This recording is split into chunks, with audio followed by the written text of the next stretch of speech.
조선 사람들은 왜 우리 생각보다 드물게 씻었을까? 한국사 다시 읽기. 여기 한 장면을 상상해 보겠습니다.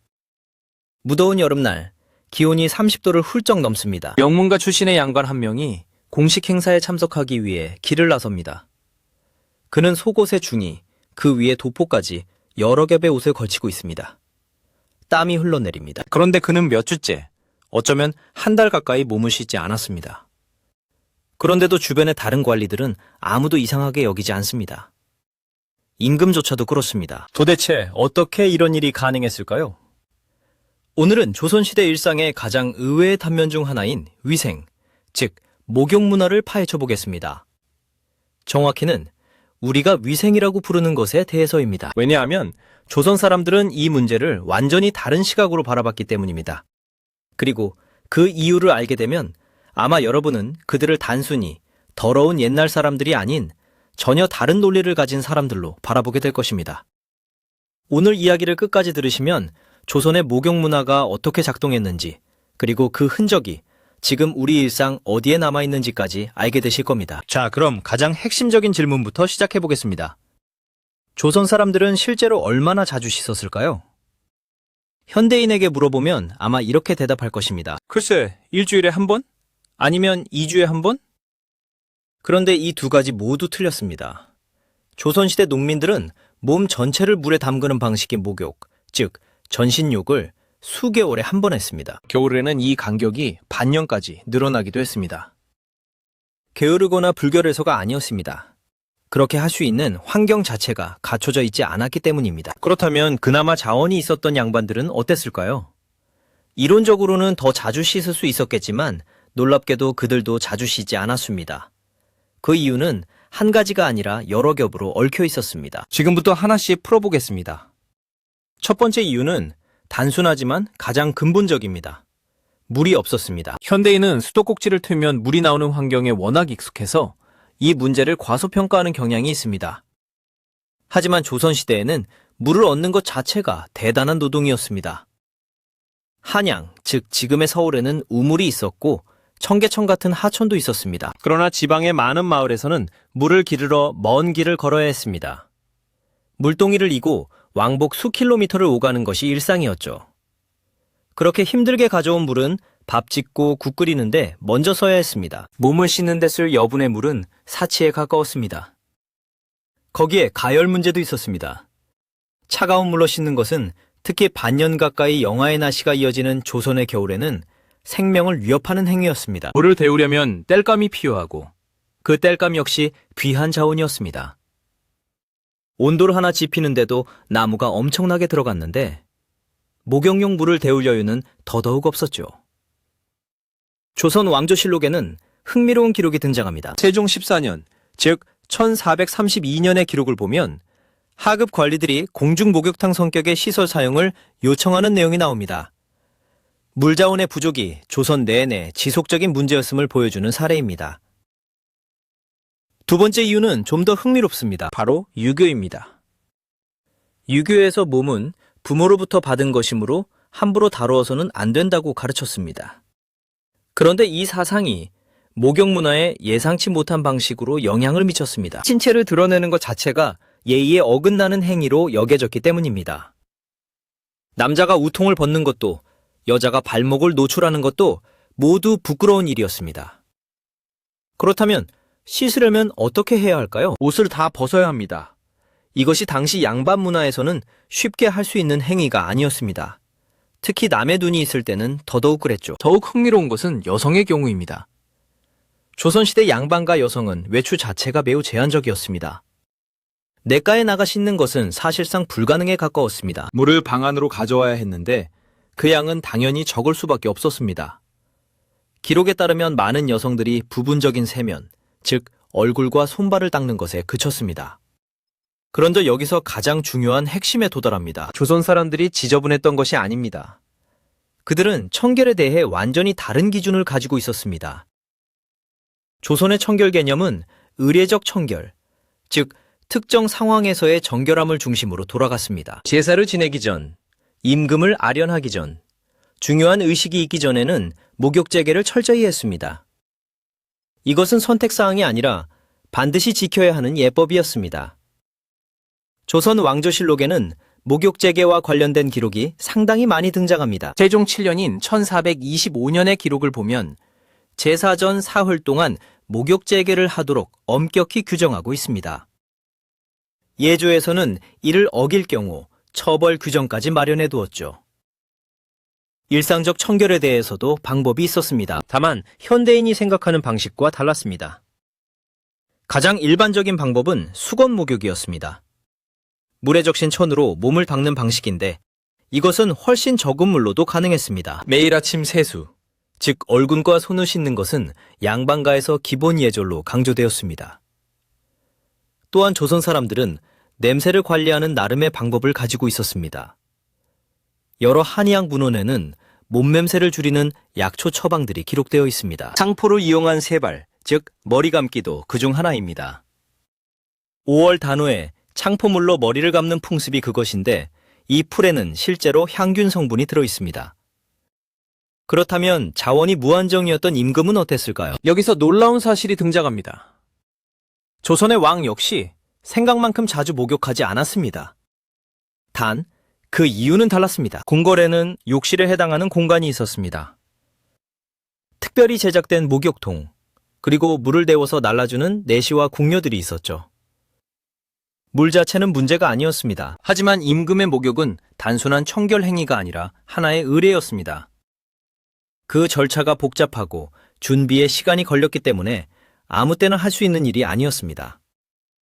또한 당시 의학관념이 영향을 미쳤습니다. 조선의 한의학에서는 지나친 목욕이 건강에 해롭다고 봤습니다. 피부의 기운을 손상시킨다는 논리였습니다. 특히 몸이 허약한 왕에게는 목욕 횟수를 줄이라는 의관의 처방이 내려지기도 했습니다. 실록에는 숙종이 목욕 후 감기에 걸렸다는 기록이 있습니다. 이 사건은 이후 어이들이 왕에게 목욕을 더욱 자제시키는 근거로 활용되었습니다.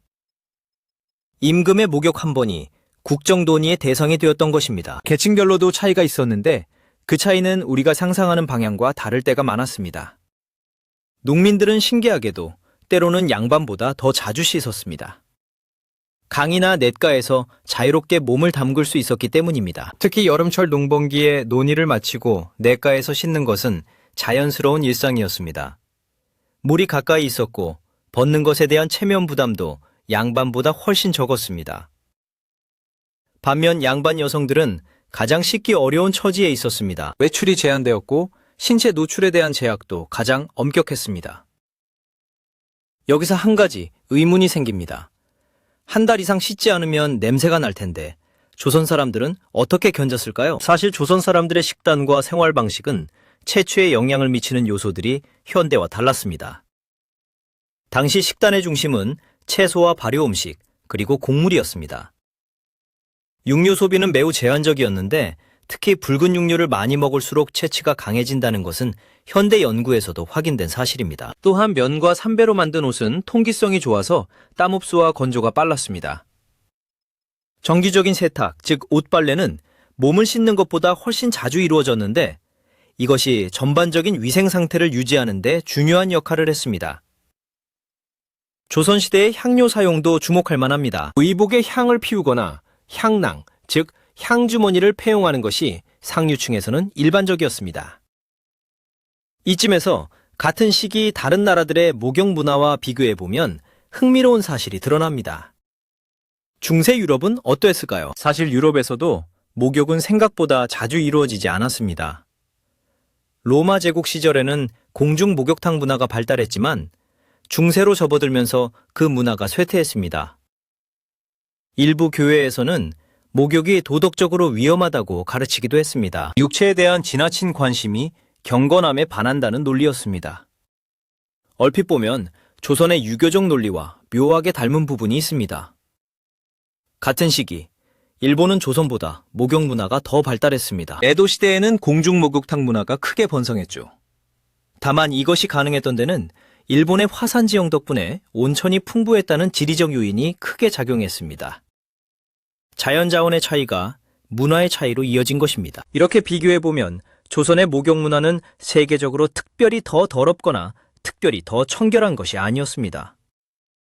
당시 대부분의 농경사회가 직면했던 같은 제약 속에서 각자의 문화적 논리에 따라 나름의 방식을 발전시킨 것이었습니다. 조선에 목욕시설이 전혀 없었던 것은 아닙니다. 사찰에는 종종 목욕 공간이 있었고 일반 백성들도 이용할 수 있었던 것으로 보입니다. 또한 전국 각지에 있는 온천은 중요한 역할을 했습니다. 온양 온천이 대표적인데 조선시대 여러 왕들이 온양에 행차하여 온천욕을 즐겼다는 기록이 실록에 자주 등장합니다. 세종, 세조, 현종, 숙종 등이 온양 온천을 찾았는데 단순한 목욕이 아니라 피부병이나 관절 질환 치료를 목적으로 한 경우가 많았습니다. 이제 불편한 진실을 이야기할 차례입니다. 목욕 문화의 한계는 분명히 결과를 낳았습니다. 조선시대에는 피부 질환이 광범위하게 퍼져 있었습니다. 옴, 즉 개선충에 의한 피부 감염은 매우 흔한 질병이었습니다. 조선 왕조실록에도 전국적으로 옴이 유행했다는 기록이 여러 차례 등장합니다. 이 질환은 피부 접촉으로 전파되는데 여러 사람이 같은 이불을 덮고 자는 문화, 그리고 불규칙한 목욕이 맞물리면서 전파가 쉬웠습니다. 그런데 이와 동시에 흥미로운 역설이 존재합니다. 조선시대 한의학 문헌에는 목욕을 지나치게 자주 하면 오히려 건강에 해롭다는 주장이 반복적으로 등장합니다. 동의보감을 비롯한 여러 의학서에서 이 견해를 확인할 수 있습니다. 과도한 목욕이 피부를 보호하는 자연기름을 제거하여 외부 사기, 즉 병을 일으키는 나쁜 기운에 취약하게 만든다는 논리였습니다. 놀랍게도 이 주장은 완전히 틀린 것이 아닙니다. 현대 피부과학도 지나친 세정이 피부 장벽을 손상시킬 수 있다는 것을 인정합니다. 그렇다면 조선의 목욕 문화는 어떻게 변했을까요? 그리고 그 흔적은 지금 어디에 남아 있을까요? 조선 말기 그리고 일제강점기를 거치면서 공중 목욕탕 문화가 본격적으로 들어왔습니다. 일본식 공중 목욕탕이 한반도에 자리를 잡았고 이것이 한국 목욕탕 문화의 원형이 되었습니다. 해방 이후 한국의 대중 목욕탕 문화는 이 토대 위에서 발전했습니다. 오늘날 한국의 찜질방 문화는 세계적으로 독특한 현상입니다. 단순히 씻는 공간이 아니라 먹고 자고 쉬는 복합 공간이 된 것은 어쩌면 오랜 시간 목욕을 의례적이고 특별한 사건으로 여겨온 문화적 기억과 관련이 있을지도 모릅니다. 때를 미는 문화도 이 맥락에서 생각해 볼 수 있습니다. 자주 씻지 못하던 시절, 목욕을 할 때만큼은 철저하게 씻는 방식이 문화로 굳어진 것이라는 해석도 가능합니다. 처음의 장면으로 돌아가 보겠습니다. 한 달 가까이 씻지 않은 채 행사에 참석한 그 양반. 그는 과연 불결한 사람이었을까요? 그는 매일 아침 세수를 했고 옷은 정기적으로 세탁했으며 향낭을 몸에 지니고 있었습니다. 중요한 의례가 있을 때는 반드시 목욕 재개를 했습니다. 그의 식단은 채취를 최소화하는 방식이었고 그가 입은 삼베도포는 통기성이 뛰어났습니다. 그리고 무엇보다 그를 둘러싼 모든 사람들이 같은 기준 안에서 살아가고 있었습니다. 역사를 들여다볼 때 우리가 경계해야 할 것은 현재의 기준으로 과거를 판단하는 일입니다. 조선 사람들은 더럽지 않았습니다. 그들은 그들의 환경과 세계관 속에서 나름의 논리 정연한 방식으로 살아갔습니다. 그리고 그 방식의 흔적은 오늘 우리가 찜질방에서 때를 밀고 목욕을 특별한 휴식으로 여기는 문화 속에 여전히 살아 숨쉬고 있습니다. 오늘의 한국사 다시 읽기는 여기까지입니다. 구독과 좋아요는 큰 힘이 됩니다. 아직 구독하지 않으셨다면 지금 구독 버튼을 눌러주시고 오늘 이야기가 흥미로우셨다면 좋아요도 꼭 눌러주세요. 다음에도 더 흥미진진한 역사 이야기로 찾아뵙겠습니다. 감사합니다.